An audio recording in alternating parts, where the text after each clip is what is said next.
Hello and welcome to Channel Sport on Sunday. I am Ken Ochonogo. It is those times when people celebrate and others said, what really happened to us? The season is getting over, but not for everybody. For some people, they are smiling. In Spain, it is number 34, 3-4 for the Madridistas. I mean, this guy says, we are the best. We'll put on LeBlanc, we'll put on our white. And Zidane has shown that you don't need to blow your trumpet, that let your result speak for you. He came in, went there to understudy the coaches, they gave him the job, and yeah, before you knew it, nothing. This is very distinct because 1992-93 was the year the Champions League started, 1992-93. And since then, no coach, no club has ever won it back-to-back. But then Zidane came in, the rookie coach, the man who has not coached anywhere. This is his first job for a club where he also scored, let me remind us, that classical goal in the Champions League final. And before you knew it, the guy won it. Yeah, he won it. They were looking for the La Decima, which was won by Carlo Ancelotti, but he came in and he won it, and he won it back to back. I also won the league because I tell you, in Spain, if you win the Champions League 10 times and you don't win that league, and Barcelona is winning it, of course, we remember what happened to Vicente Del Bosque. So he quit and said, okay, let me rest. And then when things were not going on well, they brought him back again and he put the house in order and also won the league. So it tells you that here is a man whose result is speaking for him. He is among the greats, even in the few years he has coached, because with 3 Champions League titles, I remember the Jose Mourinho's of this world, the Pep Guardiola's of this world, the Alex Ferguson's of this world had just 2 to their name. But here is a guy that has 3. So you don't take that away from him as one of the best coaches that the football world has seen. So we take that, and yesterday, against all expectations, against all odds, it was the day of the apprentice as he tutored his master at Wembley in the first semi-final of the FA Cup. Yes, here is a man also who played in Arsenal and then got tutored by Pep Guardiola. And then when it came, the first meeting, he was baptized by Pep Guardiola at Etihad. But when they met at the neutral turf, he said, yes, you can't take that. I will take this. I am the next generation. I am the future of Arsenal. And let's see how that is taking them. Today, it will be another London versus Manchester derby. Coincidentally, it is blue-red. One blue-red took place yesterday, and that blue-red is taking place today. Let's see whether it's going to be all blue, whether it's going to be all red, whether it's going to be all London, or it's going to be London-Manchester. So the guys are set. Coming in here, out of that, there are some heroes. And then the story of Bridger Walker, the kid who said, you are a German Shepherd. No matter how big you are as a dog, you don't touch my sister. If you want to get to her, you must get through me. I tell you, it's the story of a young man who is now a WBC honorary champion. How he takes that away from, Marcus Rashford himself, has become the youngest, doctorate recipient, honorary doctorate recipient from the University of Manchester for his work on humanity, for his work on the kids. Say, you can feed at school, but you should also have the opportunity to feed at home. They've recognized your work. When you do something positive, the world will recognize you. We'll also come in and look at other activities taking place right there. How is the COVID-19 relief fund being dispensed within Africa? Accountability has been what we say we cannot, that you look at Africa and say they're not doing it well. But right now, we are seeing examples. We are seeing examples in Uganda. We are seeing examples in Cameroon. We are seeing examples in Ghana. And also Nigeria saying, okay, we do. Let's hope they will also follow suit and let us bring it out in black and white, item by item, how this money is being spent. And not forgetting that as you're looking at the big ones, looking at the Super Eagles, looking at the Eagles and that thing, there is the amputee footballers who has been disadvantaged physically. So what do you do from that COVID-19 fund? Remember them in your item when that is being done. But then we're going to start from the grassroots. We're going to say good news. We're talking about it. We're talking about Rangers International. We're talking about 20 million naira that is being given to the family of Ifeanyi George, insurance benefit. 2 days to go, the countdown is there. Today is 19, we're talking about 2021st. By the 21st, it shall happen in Enugu live. So we shall see how it is being done. But then, We are going to start from Osun State, where the Honorable Commissioner for Youth and Sport, the young man who is taking strides, who is saying, we want to chart a new course, but then he's charting that course, and someone saying, this course you are charting, how is it going to where is it going to take us to? I want to introduce my guys in the house, and after then, we go straight to Osogbo to meet the Honorable Commissioner for Youth and Sport, Yemi Lawal. Okpe, how are you? Ken, it's nice being here, and thanks for having me. Ken, good afternoon, viewers. Nice being here, even though I wish the Catalan was here today. You want to hit, you want to hit in his absence. When the man, you don't hit a man when he's down. You can't hit a man when he's down. I'm not trying to hit him, but Theo has bruised my nose a couple of times. So you want to have your pound of flesh. Don't worry, next week he will be here. Okay, let's see if we can. Let us go straight to Osogbo to meet the Honorable Commissioner for Youth and Sports as we look at sports in Osun State.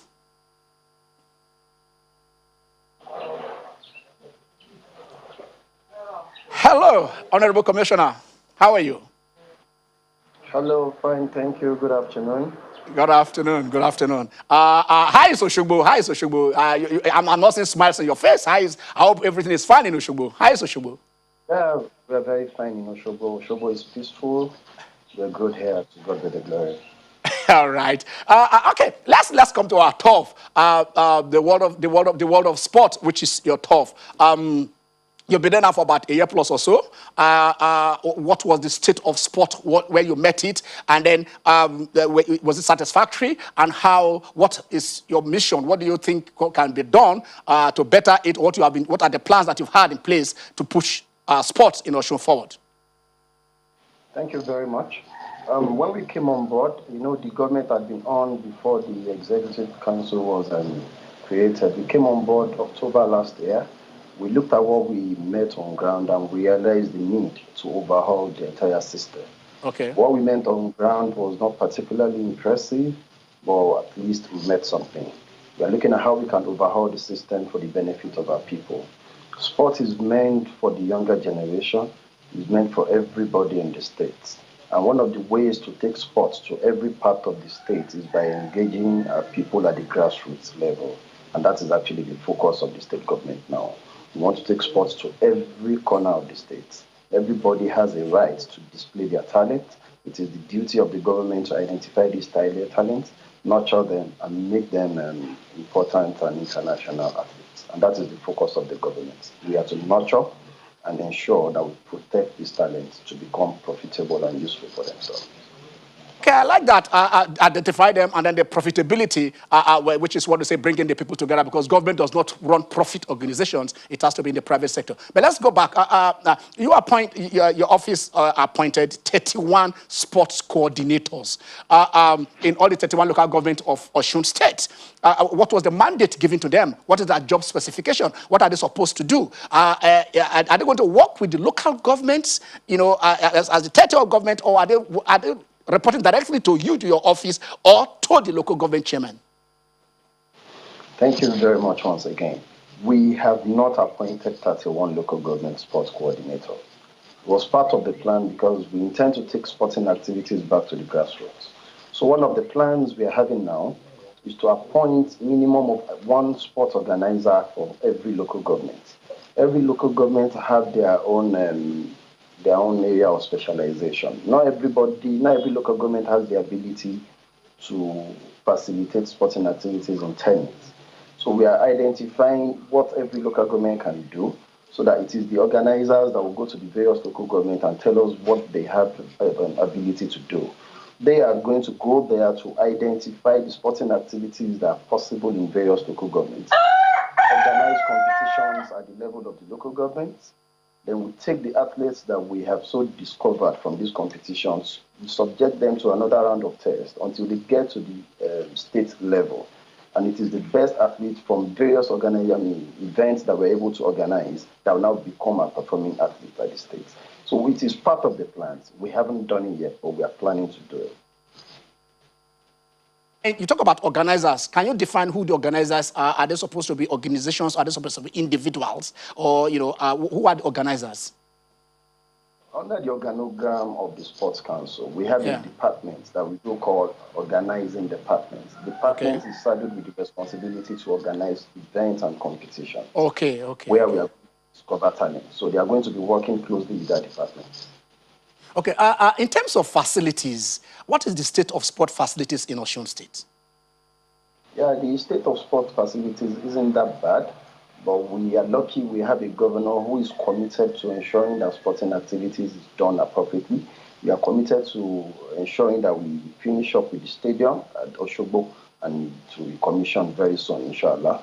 And if you look at the last administration, they built some schools that we do call the mega schools. Every mega school has sporting facilities in there.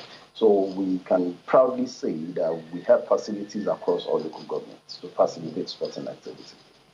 Okay, I'm being specific now because I like actually love that area where you're talking about you identifying local government and based on comparative advantage where you believe they can do well. I say, okay, you do this. If tennis is good in your area, you go out and do that. So in terms of that, marrying that to facilities, which of the schools do they have they have a tennis court or do they have football pitch or do they have, which of the areas that these schools they're talking about, what are the facilities you have in the schools? You see, the state of our facilities, that Yes, we have yes. facilities in quite a number of sports, but we Yeah. don't have the same level of facility in all the local governments. So we want to Okay. look at the peculiarities of various local governments and see how we can harness the opportunities we have there.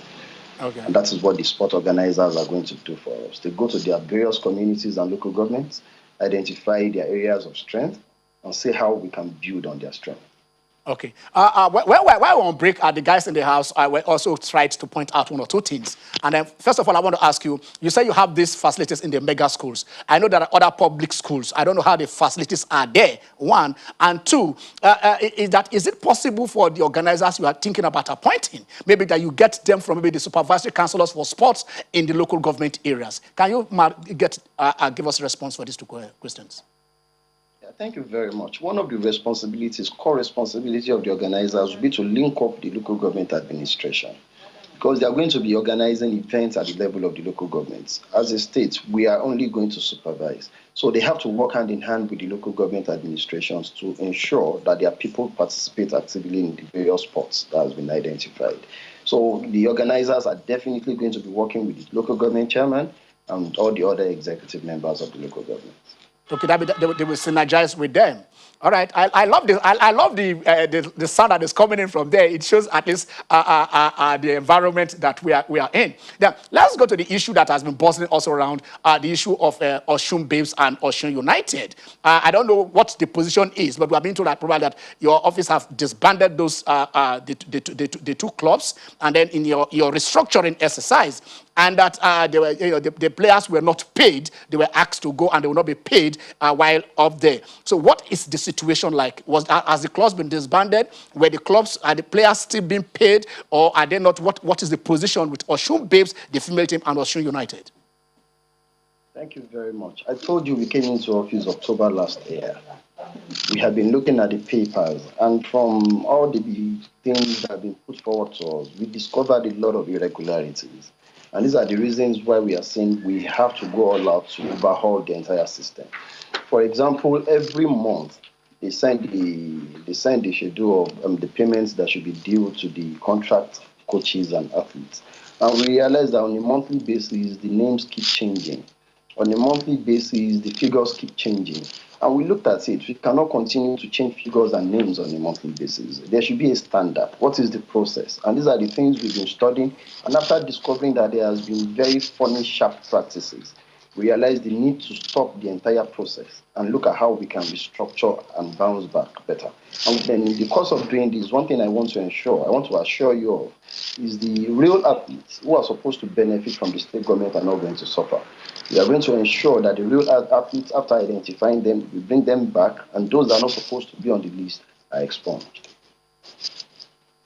Let me still ask this question because Osun United and Osun Babes are first of all they are employees of the state. What is the position of those players now and the officials of the team? Can you clarify? Thank you very much. One of the sharp practices we observed We went as far as writing the Corporate Affairs Commission to give us the registration detail of Osun United and Osun Babes. And one of the revelations we got was Osun United was never registered in the name of the state government. And by implication, what that means is Osun United was registered in the name of 4 individuals. And they have made Osun State suffer by sponsoring a team that does not outrightly belong to the state. We have tried to contact these 4 individuals. We have not been able to contact them. So there is this insinuation that they are workers of the state government. They should understand that we have discovered that Osun United does not belong to the state as we speak. And we are trying to work on how we can transfer the ownership back to the state. Not until that is done, we cannot do anything with Osun United. Okay, for the case, I think for the case of Osun Babes, I remember probably it was actually founded as Oyinlola Babes, probably when the former governor was there, Ologoshe Oyinlola, who was the governor of the state. I mean, did you check if there was anything that the state took over, just like in most of this, took over those clubs and it became the property of the state government? To the best of my knowledge, from the records available, Osun Babes is not registered anywhere. Okay, Osun Babes is not registered. It was just formed and practicing in Nigerian league. Okay. You say you want to restructure. The idea of restructuring, will the state now still own both teams? Can the state run professional football clubs? The essence of having these teams is for the state to have representation at the level of national leagues. The idea is for us to develop, identify our talents, develop them, and have a team that will be able to propel their talents to the world to see. So we are definitely going to own football teams, definitely. And we might end up taking over Osun United as it is, but we are restructuring, and as soon as we are done with the entire process, the whole world would see what the results will look like. Okay, in the next 2 minutes, what does the future of sport hold in Osun State for as long as you are there? What foundation are you putting in place for the future of sport in Osun State? I can tell you that Mr. Governor is highly committed to seeing sporting activities come back very big in Osun. That is the direction we're working towards.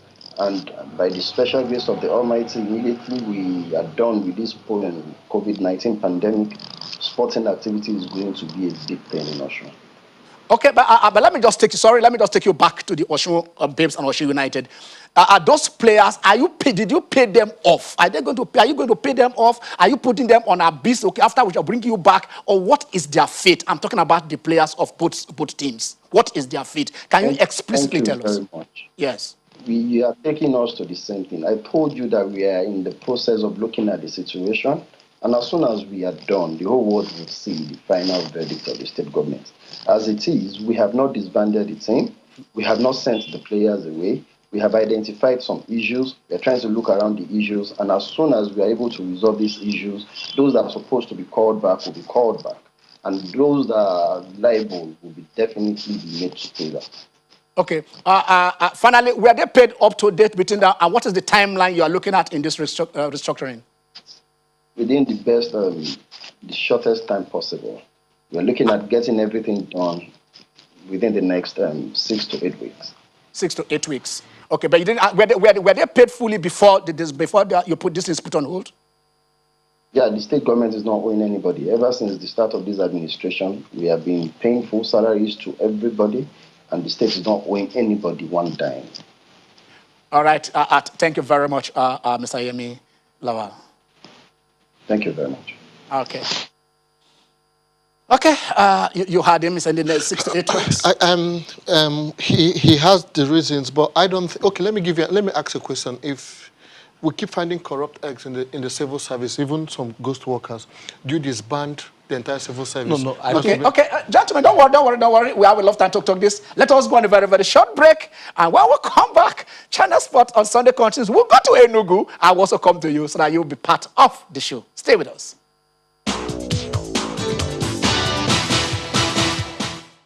Okay, you're welcome back. The new segment, New Look, and our China Sport on Sunday continues. We're right there at Oshogbo, where the Commissioner for Sport, did point out a few things about Osun Babes, Osun United Sports in Osun State. Of course, we here in Channels, you know how strongly we take to grassroots sports. So when we go to the grassroots, we want to get what the real stories are and bring it to you. So said they discovered some anomalies that at the club where they were not registered in the name of the state. I remember there was a time I think it was in Bendel Insurance, Bendel Insurance, where they, the same issue. With that same issue was in Bendel Insurance, where you registered the name in your name the state sponsors, and when you make transfers go to your not only insurance, even with the NFF, a body not known to law was getting funds for the federal appropriation. Of course, that is the NFF thing.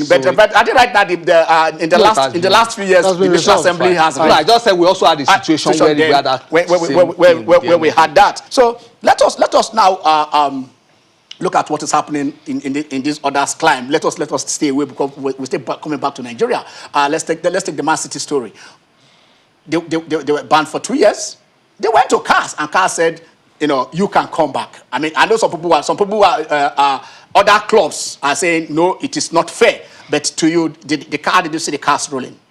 Yeah, I think Ken, we had a discussion about that here last week, and I remember saying because of the COVID-19 pandemic, Man City will be reinstated. If there was no pandemic, Man City would have gone with that 2-year ban.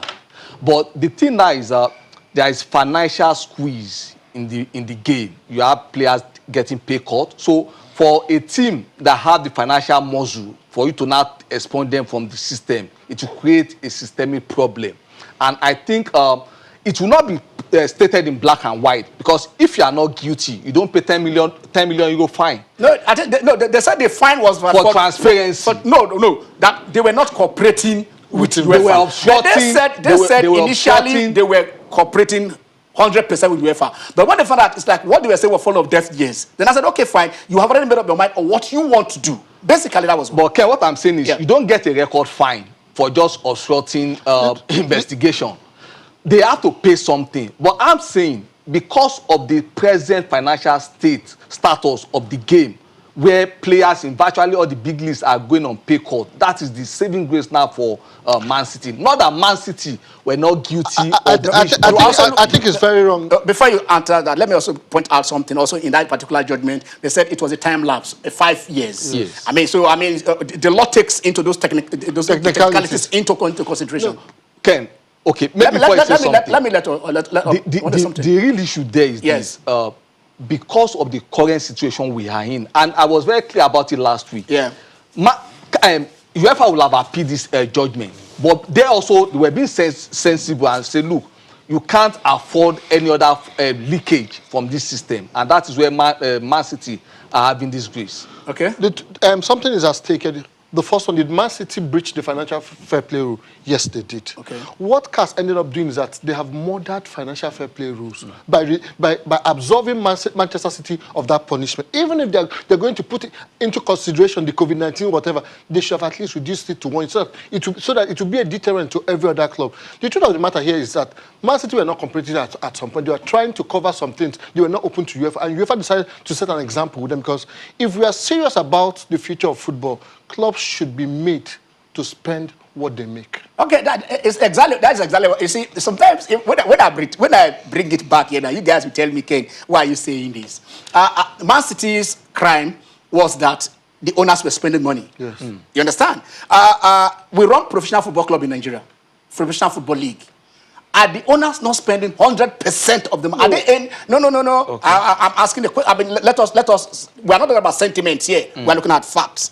How much do the professional clubs in Nigeria earn as per how much they spend? It's not the owners that give them money year in, year out. But Ken, you can't use Nigerian system. I can. For me, you can't use Nigerian system to justify what you say. So we're not only professional. I think the issue is this. Yes. Even with the FFP, you have a window. Okay, don't spend above 5 million euro. It's on a reducing balance. Now, the issue is this. For Nigerian clubs, they're even underfunded. All right, underfunded, no problem. Let us go to Enugu. Hello. Let's go to Enugu. I will set. Hello. Hello, Ken. How are you? Okay, you are looking up, look down, look into this time. All right. How is Enugu? Well, anyway, it's fine today, Ken. Happy Sunday. Happy Sunday. Happy Sunday. What is happening? We are looking, we are counting from what we're talking about. When we spoke about Latin game about a month or so ago, you were talking about 15 million was ready to be given to the family of Ifeanyi George. What transpired between then and now, and what is going to happen in the next 48 hours? We are all waiting. Well, yeah, Ken, thank you very much. After that initial announced arrangement, we went up with the insurance firm and insisted that whatever be the boy's remuneration has to be taken from the day he died to the day he was buried. And luckily, they granted our plea, and the money was included to 20 million as it is today.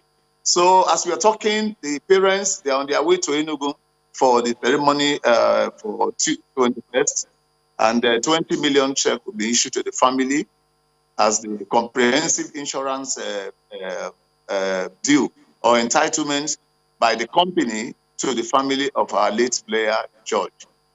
When will this take place? 21st, that is on Tuesday, 21st of July, Tuesday, next tomorrow. Okay. Okay. You are going to give them? You are going to give them the full? I mean, because I understand Ifeanyi George has a child, and then I don't know if it's the lady whether they were married, and so is there? Did you discuss anything with the family on taking care of the baby, or you're just going to give them the 20 million? Okay, you guys go and use it the way you deem fit. No, honestly, we are bringing a financial consultant to the venue. And the baby is just about 4 years old. And we think that we'll discuss with the family. There's going to be a trust fund. Hello. Okay. We'll go back. We'll still go back. It is the thing that we are getting the gist of the matter. 20 million is going to the family. They're going to be a trust fund. I don't know how that fund is going to be managed. They're bringing a financial consultant who is going to advise them. Okay, is it back? Okay. I'm being told it's back. Okay, go on, Davison, go on.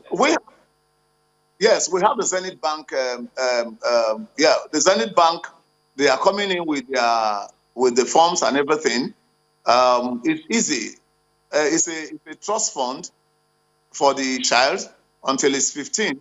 They can access it, but there are going to be 2 signatories: the girl's mother and the senior brother of George. That is so that we have one person from George's family to oversee that trust fund, educational trust fund for the girl, and that money will be paid into an account that will yield interest, for the baby. So as soon as she's up to maybe 13, 15, she can access it.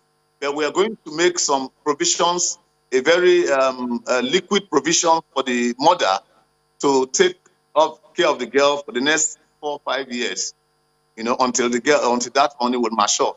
Then the chunk of the money will then go to the family of Ifeanyi George, for whatever they want to do. That is the plans on ground. Okay. I'm also told that a younger player also was involved in Rangers. I don't know if you can enlighten us on that. Yes, we had one of our feeder team players. Rangers has a very strong feeder team, and the players are all on pre-contract, and we pay them monthly. So their economic rights is with Rangers. Where unfortunately the boy died on the same car with Ifeanyi George. And as you know, according to the FIFA rules, players under the ages of 18 cannot sign contractual, they can't go into full contract. So I think on Wednesday, the family of the boy will be coming to Enugu. The club has, we've approved a sum of 1 million naira for the family of that small boy, so that they can, although during the burial, we took care of the financial, that's everything in the burial. Then we were able to raise about 200,000 or so for the family to offset certain immediate challenges. Okay, we've got the gist. We've got everything we can get from there. A million. That's a funny, George. I wanted to ask if it is possible to also, if they're on pre-contract, can they have insurance cover at that level, at that age? Yes, it's possible to have insurance contract, but again, it depends on the way the organization views it. If you are saying someone is is still a minor, you can't have a full contract with him. So what is the wisdom in having an insurance policy? So I think those are business decisions for the corporation. But from this, I think one thing that is very key here that we should all notice this. The last time we spoke, Davidson talked about 15 million. Yeah. And now, after further negotiation, it became 20 million. They were able to negotiate because they had a subsisting contract with the insurance company. And that is the challenge with Nigerian professional players. If you don't have a contract, you cannot build something on nothing. It will definitely collapse. Rangers were able to earn additional 5 million naira for the families of Ifeanyi and George because they had a valid and subsisting contract. So I think players should take a cue from this when negotiating with clubs. Okay. Is it players now or the clubs? I commend what Rangers has done with their players, putting them on this kind of insurance. Yeah. See, like this, other clubs should emulate, because these are their players, and players going to sign a contract for a club should actually find out if there's such insurance benefit for them, just in case anything happens. But you see, that is the issue, because like we are saying, a lot of this, like look at. We spoke to the commission. Look at Osun Babes and Osun United. The players are not even on contract. They are, they don't work for the state. They just go there to. Ken, let me ask you, charity. if these players are not on contract, Yeah. what is the supervising body? Who are in charge of? Which is the this FA. thing? What are they doing? All this thing boils down to the FA. I mean, the FA runs football in Nigeria. The FA supervises football in Nigeria. There should be various specialized departments to find grassroots, welfare, contracts, and If you don't have a contract, you shouldn't play for a club. Valid contract.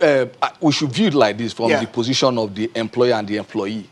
If you don't have a contract, it's to the benefit of your employer. Yeah. So it's for the employer to insist on having a valid contract. Yes. If not, at the end of the day, like the case of the Osun United that was later discovered That is not registered that to the the government were government. even just spending money For a property, for something that is not theirs. Okay, there is also a very key role for the players' union.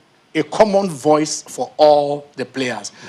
You look at it abroad, FIFPro speaks for players all over the world. But in each country, you have the players' union. Yes. I read that in England, every time we hear what they are saying, when there is issue, even on the racial issue, when there is They whatever come- it is, they come out they clear. come out Strong openly voice. to say, okay, fine, this cannot be done. So we do not have a players' union. There has been a house divided. There has been, pitting one tent to the other. So as long as they don't speak with us, as long as they don't have a common platform, to go out and fight the cause of these players, there is nothing the players can do. Now, Ken, there is a lot the players can do.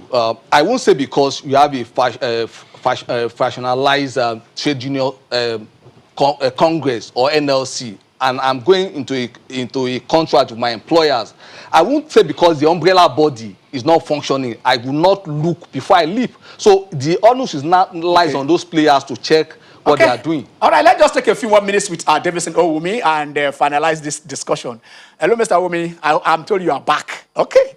All right, you're welcome back. Yeah, go on. Go on. So, like I said, Yes. we've prepared a check of 1 million for the boys' family. They are coming on Wednesday 22nd to pick it up, and that is the best we can do for now because, like I said, minors are not allowed to go into contracts, so we cannot insure those ones comprehensively. All right. And Rangers in this COVID-19 experience, what are you doing now? Your players, are they training? Are they training on their own? Do you still get in touch with them? Are they still getting their paycheck as at when due?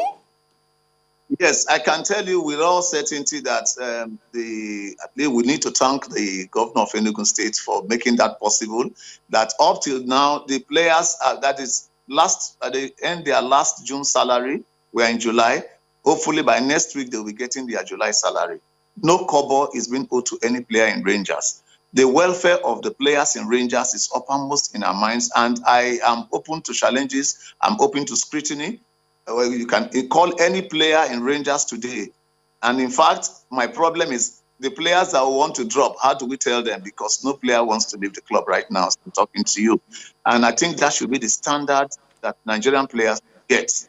Maybe because I was an ex-player or ex-international, but I think that what we are doing in Rangers should be emulated by other clubs so that Nigerian players can be proud. Last week, my players came out to grant interviews to say that in Rangers, players are not poor. At least I have about 10 to 12 players that are already building their own houses in Rangers as of today. So we are encouraging them. We have a team psychologist that helps these players to shape their business life outside football. That we are doing for the team. And I hope that other clubs will touch into this and make sure that Nigerian players will retain the best of our legs in our domestic league. And it is only their welfare. When they are sure that they can have something here, that is when they can remain. And that's my advice to every other person. Okay, let me ask you this. Your strong forte when you briefly ran the NFL as the chairman of the MPL then was trying to make it financially sustainable. You have a structure in Rangers. You played in Rangers. You've been in general manager for you. This is almost your second stint. You've been in Rangers. Now, what are you doing? What plans do you have? How soon do you think Rangers can be independent of Enugu State government? I know you have a few sponsors. Some of these I will bring you here, and we shall look at individually the sponsorship that you have. But what steps are you taking? How soon do you think that Rangers will not collect a dime from Enugu and run as a going concern, as a viable entity? First of all, thank you for that question. When we came in on board, when I came in on board, so to say, we had an initial, you see the atmosphere, the political atmosphere of Nigeria does not give you too much of a wide opportunity to, because one, if the state is PDP oriented, hardly you can approach somebody from another party for sponsorship. Okay, they might look at it from a different level. So that, to some extent, limits our areas of operation. But be that as it may, we've been able to get Lotto, an Italian company, and the governor approved it. We're going to unveil after this one, before the commencement of the league. We're going to unveil Lotto officially as kids sponsorship partners. And that is going to lead to a very big market for Rangers. We are looking at a very big economic outreach there. If we start there, then our second step will be how to introduce this large team, this big team with followership into the stock exchange. But before we do that, we must synchronize our ideas with what the Central Football Managing Authority wants. Because the atmosphere must not be toxic to encourage people to go into the stock exchange. And Rangers, I think, from what's on ground, the government has been able to put in place a team that is looking into the possibility of taking Rangers into the stock. And I know that people like Ken Oshinogo will buy into our share. And that will be the first of its kind in Nigeria. Let me, before we take it, let us, I love time frames. Is it going to be a short term, a medium term, or a long term plan in taking Rangers out of the total ownership of the state government and give it to the people of Enugu and Nigerians in general who want to be part, owners of that particular great club? I think what we have today in our roadmap is to at least you start a journey of 1,000 miles begins with one step. We're going to start from a little bit of PPP kind of a thing, where the government, for its public relations aspect of it, and what Rangers stand for, we can limit it to maybe 40-60 for a start. Then they test run it. If it is good, then it becomes a public enterprise. But for now, it is not something you cannot just go into it headlong. We need to try it in a PP way, maybe 40-60. First, we take that step, then from there we take it up.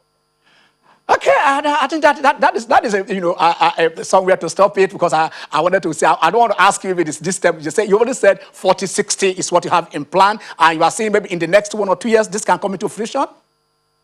Yes, by the grace of God, if with all things being equal. Okay, authorities has been called. All right, enjoy your day, and I hope you run Rangers profitably so that club will not go under and stand as a pillar for Nigerian sports. Thank you very much. All right. That's Davidson Owumi. He's the general manager of Rangers. We love talking to him because sometimes it is not always bad news. It's not always gloomy areas that you want to get into. And he has said starting on they want to do that. Of course, like when you want to text run to see how it will work. Maybe 60-40 or 40-60. The state holds 60% so that they can have majority share and decide what happens in and then okay, others can take 40% and later on they can now sell out the other 40 Africans. They can start by maybe giving the stadium as a collect and give it to them to start off. So you have the stadium and other things. We can do other activities, but take this, make it, rent it out. Emirates Stadium, I know how much they make from concert, how much they make from fights, how much outside Arsenal as a team.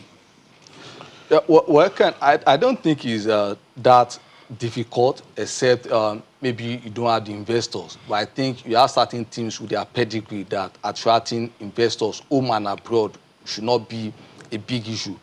Take, for instance, when we had the banking consolidation in 2005, where state government were to diversify from banking and don't have more than 10% shareholding. So it was done because the regulator enforced it. So if the regulator are also very sincere and say, look, you have to ensure, we want to see the ownership structures of this club so that we don't have, because you can't say don't have political interference when the clubs are Owumi said it that if you have a PDP, a party structure, going to a firm, a private setting with another political affiliation might be very difficult for this club. So it's like rescuing this club from political. But that is for the politicians. The private sector to a large extent are political. I mean, you want to run your business, it doesn't really matter. That's you want to identify with a brand. So the earlier we take ownership, take back these clubs from the government, because the government took over these clubs. So the earlier we take them back, the better for all parties. But it's easy to say you take them back. It's the ideal thing. We want to see clubs being run independently, but look at the system. They need to get their acts together first. No, that's what I'm saying. What is the plan? Yeah. No, I'm not talking about Rangers now. I'm moving beyond Rangers to other clubs. Even the NFF. If Rangers start as a model. Even our NFF, are they a model? You leave the supervisory body alone. Individual clubs, like we're talking about Man City, you're talking about United, Arsenal. You carry your burden. Yes. Remember this guy, Okocha played for Bolton. I remember they had a sponsor that their stadium was named after. We don't want to, you understand? I know. We know this. You understand? They go up and down. If you go under, you go under. Club was saying something over the weekend that it's most unlikely you have the FFP issue in German league because the German teams are community owned. Yes. So it's not that even English teams were basically community owned. You have inflows of investors all over the world. All right. I think that is the place for us. Let us go on a very short break. When we come back, we'll look at our great strides by individuals. Hamilton, number 90. The next guy is 68. I'm talking about 22 poll places away. You stay with us.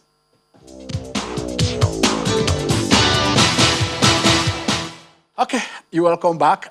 Today, I know you guys want to be part of this show. You want to call in. But then we just have a limited time for you to be part of today's discussion. But the lines will be there. You will call in. We'll take a few calls. But let us just take our other spot a little bit because football has taken a lot of our time today and it's still taking it. At the Hungarian Grand Prix yesterday, Hamilton was again on pole. Jimmy, you're welcome to the show. Ever nice being here. Yeah. Lewis Hamilton, it's been somebody that always broken records and he's done it again, 90th time on pole. You look at it and say that this is one athlete that has been talking so much about cultural diversity. Right now, we're talking about Black Lives Matter and all that, but he hasn't allowed that distract him. He still gets the job done on the grid, and I think it's very, very encouraging. the 98th time. It's been the first athlete that's done his 70th, the 80th, and now the 90th. And I think a lot of people will be very proud to associate themselves with him because of what he stands for and how he's been able to go about his business. Not too much of controversy, not too much of scandal, and yet he's able to do it.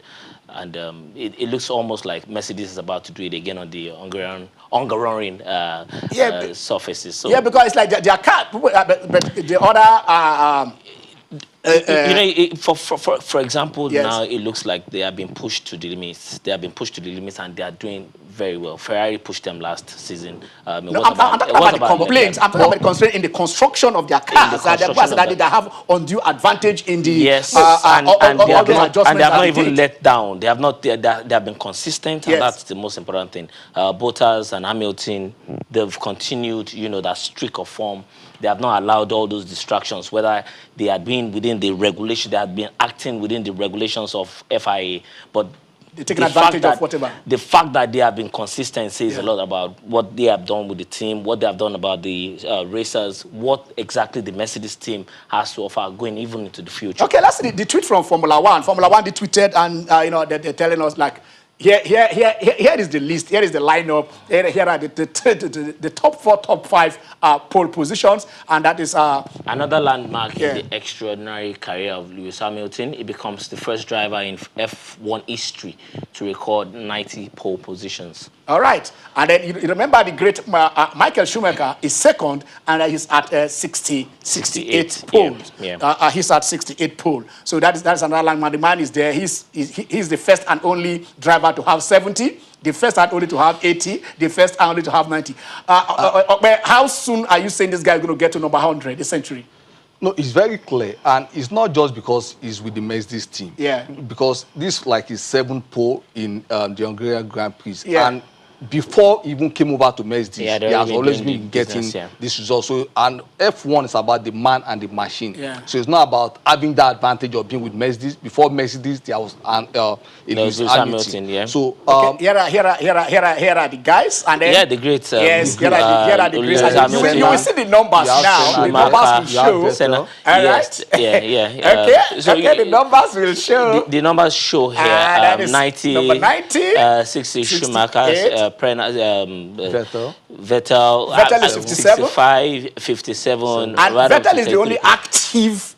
And it looks like he's never going to obtain that record. Yeah. That's what it looks like at this point in time, especially because of the debacles he's had with his team, and looking at the career entirely, it's going to take him a whole lot to even obtain. All right, let's go to Ogun State. We have a whole affair on the line. Hello, Owo, how are you? Oh, how are you? For Ranger International, because I know you are a supporter. So one of your supporters, like Emeka too. Must you always hit when you call? He knows how to shit. Secondly, is that in Osun, I don't know what are they trying to do for Ademola Adesina as a chairman of Osun United. The commissioner said they are restructuring. You heard him. So probably that they might recall those persons who were there after they've done that, but they want to register. They want to go to CAC, get the clubs registered. Yeah. Because I know that I played with Ademola Adesina at that time in Osogbo. Okay. So I know what he's trying to do at that time, and I know at this time too. I know what Ademola Adesina done to Osun United. But, when there's no money, even if I say S players, your power is just a little. Okay. That's what I see in Osogbo United. All right. I really appreciate what the commissioner said. I know the man. I know. Okay. But I believe that Osogbo have a players that they can prove to the nation. Thank you very much. All right, thank you. It's fantastic. I really appreciate it. Thank you. Thank you. Thank you. I appreciate your call. I absolutely appreciate the verve, the energy, the philosophy behind what Yemi Lawal, the Commissioner of Sports for Osun State, has been trying to, work with and instill. But I also think that communication is key, because if you're having this communication crisis between the stakeholders, those that matter, those that should understand what exactly is supposed to happen. Even if you are saying in the next 2 months you are planning a restructuring and everybody that is concerned, will be carried along. If this is not properly communicated to them, there always is going to be a problem. So I think the issue here right now is about communication crisis. They have talked so much about the contract coaches and the athletes, a lot of that, the disparities in the system, which he is working at. But if you don't communicate this properly, the genuine stakeholders will feel like there's something wrong. And now you're having a lot of talk about political undertones, which we do not are. We don't want to get interested in. That is not our area. It is not our area. We don't want to go into that. So the most important thing as stakeholders is that they understand that the commissioner and his team, they are trying to restructure Ogun State sports generally, and not just football. So, Osun State. Yes, and I picked that from what you said, because my heart bled when I found out that club has been existing for over 20 years, and one of them. And the players have been on their contract staff. They don't have letters of appointment. What kind of contracts are that? I spoke with somebody, some of them who played for Osun Babes. They said at the end, every month, they will just come and sign a form, and they pay them their salary. And that's why the man said the names keeps changing. So that's and the amount keeps changing. It takes me back to Davidson Owomi, what he's trying to do with Rangers, and generally what you have from Rangers. It looks like an emblematization of professionalism. So that means you have to start from somewhere.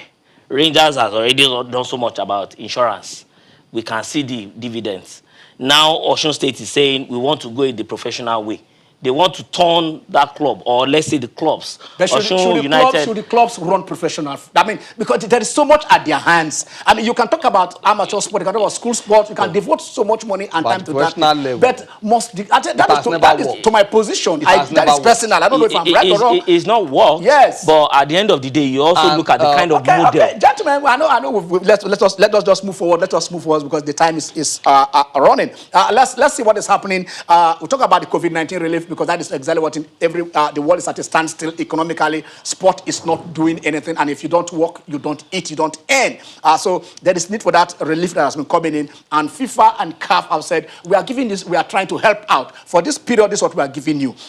Ghana Football Association is one of those associations, because they give to all 354 football associations in Africa, and this is how much they give to them: $1 million for the FA, $500,000 for the women team. But the Ghana FA set an example. They came out to itemize how this money will be disbursed. Okay, let's take this call. We're also in Osun State. Ajao. Hello, Ajao. Ajao, how are you? Hello, Ajao. Thank you very much. Yeah. My name is Kola Ajao, from Osun State. Okay. Go on. The commissioner has said it the way it is. And here is a young man that is trying to do the right thing at the right time. Okay. All I want you to do for us is just to apologize, or let me say, talk to those people concerned. Okay. That they should be patient. Behind any revolution, there are always casualties. Let us believe the commissioner the way he said it. Okay. This Osun State sport has never been run the way this man is running it this time around. And he meant well. And for him to come up with this thing, I think he has a painstaking thinking over it before he come up with this particular decision. Okay. So the governor of Osun, Ogbeni Gboyega Oyetola, is trying to restructure sport in every ramification. In fact, he has informed all the local government chairmen to keep on doing one sport or the other throughout the state. And we have all the facilities on ground. The medical school built, we have every sporting equipment and facility, including indoor sports in some schools.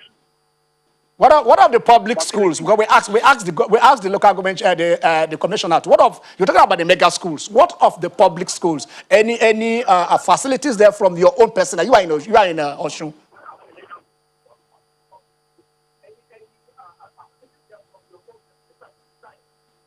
Thank you very much. Every school has standard feed in Osun.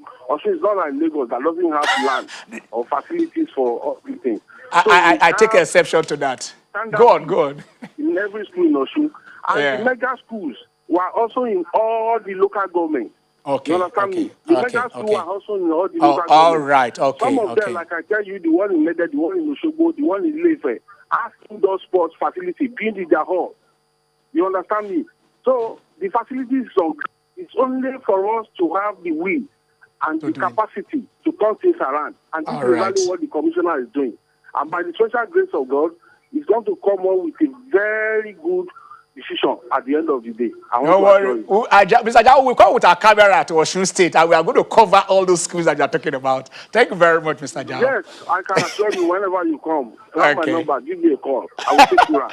All right. Thank you very much. Thank you very much. Okay, let's see what is happening in Ghana. Can we have it? Let us see what is admirable feedback from Ghana, from Osun, and I think it's always nice to talk about transparency and probity. We've seen what Ghana FA has been able to do with this is what Ghana FA relief funds, disbursement of FIFA and CAF COVID-19 relief funds. Reference is made to our earlier correspondence to you on the FIFA COVID-19 relief fund and the FIFA operational model and governance structure, oversight, audit and control of the FIFA COVID-19 relief plan. Reference also is made to the CAF COVID-19 relief fund of $300,000 to CAF member associations as announced by CAF after its executive committee meeting. The Executive Council of the Ghana Football Association at its meeting on Tuesday, July 14, 2020, has disbursed the funds as per the attached document in compliance with the provisions of the FIFA operational model and governance structure of the FIFA COVID-19 relief plan. Kindly note that both funds are yet to be received by the association. The association will continue its engagement with both FIFA and CAF and update members accordingly. Yours sincerely, Prosper Harrison. Okay, we have just 1 minute to close to go to the end of the show. But let us just see that stakeholders flashes. We just call them in a few seconds because they brought it at everything and they're talking about the national team A, national team B, we're under 23, under 17, and how each fund is being disbursed. I think we'll discuss this. We'll continue with this discussion next week. Your final take on this? You don't need the constitutional conference when it comes to the issue of transparency and probity, and that's what the Ghanaian FA they've just proved. Okay. A clamor for the FA president of Nigeria, Amaju Pinnick, to come clean. We need this kind of transparency. We need as much as possible to have all these figures as much as possible. See that it is transmitted also this data. See that it is transmitted, and then let's see it is transparency, and then the funds are there. Okay, let's take out. This is the young man we're talking about here, Bridger Walker, the man who stayed between himself and the shepherd, a German shepherd who wants to attack. They don't want to attack his younger sister, and he said, "If you want to get to my sister, you get to me. If anybody need to die, it has to be me and not my sister." And then for that, he's been hailed as a hero. And WBC in their own take now gave him a world championship, honorary championship, and he had that belt. And also we talk about Marcus Rashford. That University of Manchester have just said, "We have a Dr. Rashford for what you have done for humanities, feeding over 2 million kids every day by his effort, who are supposed to be in school." And that is what humanity is all about. Give to those who don't have by those who have. I'm Ken Ochonogo. Have a blessed Sunday.